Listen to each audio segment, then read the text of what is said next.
Merci beaucoup, M. le Président. Merci à mon collègue, M. Kenney. Messieurs, soyez les bienvenus dans votre Parlement canadien. Évidemment, ce qui est fin dans cette activité-là que nous tenons cette semaine, c'est qu'on peut voir la pluralité des points de vue. Donc, chacun exprime son point de vue. On comprend que dans la brochette prestigieuse que nous avons ce matin, les points de vue convergent tous dans le même sens, ce qui est fort intéressant, ce qui démontre aussi que le débat démocratique a lieu. Vous avez tous parlé avec générosité du système proportionnel qui permettrait d'éviter certaines divergences qui peut arriver parfois dans certaines régions. Et on peut comprendre ça. Maintenant, j'aimerais vous entendre sur le rôle du député avec ses commettants. D'expérience, je peux vous dire que lorsque vous êtes élu directement dans une circonscription, et je l'ai vécu à 4 reprises, ça fait 8 ans que je suis en politique active, j'ai gagné les 4 fois, merci aux Jean Chauveau provincial et Louis Saint-Laurent au fédéral, mais il se développe un lien de confiance. Je dirais peut-être pas d'affection quand même, mais un lien de confiance entre les citoyens et le député. Et je sais que je ne veux pas parler au nom de tout le monde, mais je suis persuadé que tout le monde sera d'accord avec moi. Nous sommes les députés de tous les citoyens, même ceux qui n'ont pas voté pour nous autres. Et je dirais même peut-être plus ceux qui n'ont pas voté pour nous autres, pour que le coup d'après, ils soient plus sensibles à notre proposition. Je me souviendrai toujours d'ailleurs en 2008, décembre, sur la rue Racine, dans mon bureau de circonscription, le premier citoyen que j'ai rencontré, M. Gros-Louis, sans le nommer, il me dit « M. Deltel, je n'ai pas voté pour vous. » Ça commençait bien ma carrière. Et je lui ai dit « Vous savez quoi? Vous n'êtes pas le seul. Mais on va travailler ensemble. » Et c'est ce qu'on a fait. Et c'est ça la beauté de la représentation directe que nous avons dans le système actuel. Je ne dis pas que c'est parfait, loin de là, il n'y a aucun système parfait, mais le député qui se fait élire directement dans une circonscription, il est le député de tous les citoyens. Et dans nos activités de fin de semaine, dans nos activités de soir, on rencontre les gens dans leurs activités sociales, dans leurs activités caritatives, on les soutient. Et peu importe le parti, on est proche de nos gens. Quand, en 2012, la carte électorale au provincial a changé, j'ai perdu 2 villes dans ma circonscription, Shannon et Valcartier, qui, soit dit en passant, n'avaient pas voté pour moi. Mais j'ai eu énormément de peine.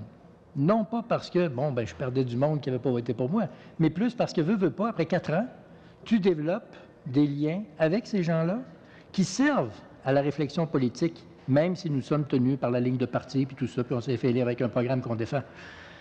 Et ce que je veux vous entendre, c'est le point suivant. Et vous trois, vous voulez parler. Comment, dans un système proportionnel, alors que la liste est vaste, le député élu peut avoir ce même genre de proximité avec les citoyens, ou plutôt, j'inverse la question, comment le citoyen peut avoir le même type de proximité avec son élu quand il est noyé dans un ensemble, plutôt que d'avoir eu un vote direct dans une circonscription avec un candidat?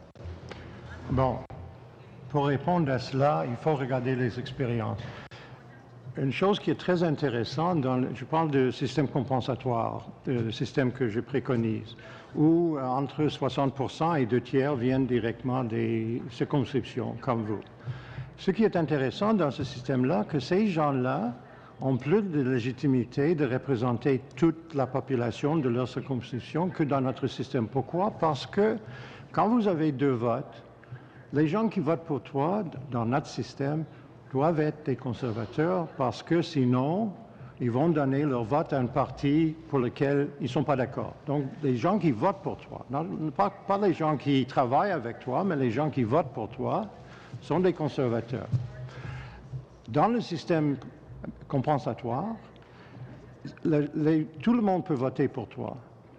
Ils pensent que tu es le meilleur député parce que ça n'aura pas un effet sur le résultat de la région, parce que le résultat de la région va être proportionnel. Donc, vous pouvez venir ici à Ottawa, dans ce cas-là, et dire « Moi, je ne suis pas simplement représentant des conservateurs de ma région, je suis appuyé par beaucoup de gens qui ont voté dans le deuxième vote pour un autre parti, mais qui vont voter pour moi comme député. » Et ce sera parfaitement légitime parce que le système fonctionne comme ça. Dans votre système, si je comprends bien, vous avez le 2/3 qui sont élus directement et le tiers compensatoire. Oui. Oui. Et là, c'est ce OK. qu'on appelle vraiment un député de deuxième classe. Non, OK. OK. J'ai parlé de la première classe. J'ai parlé des députés de la première classe. Oui, peut-être qu'on pourrait aborder ce sujet-là. On peut à après notre parler prochain tour, M. Deltel. de tiers des députés qui viennent des listes. On va parler de OK, cela. parfait. OK. OK.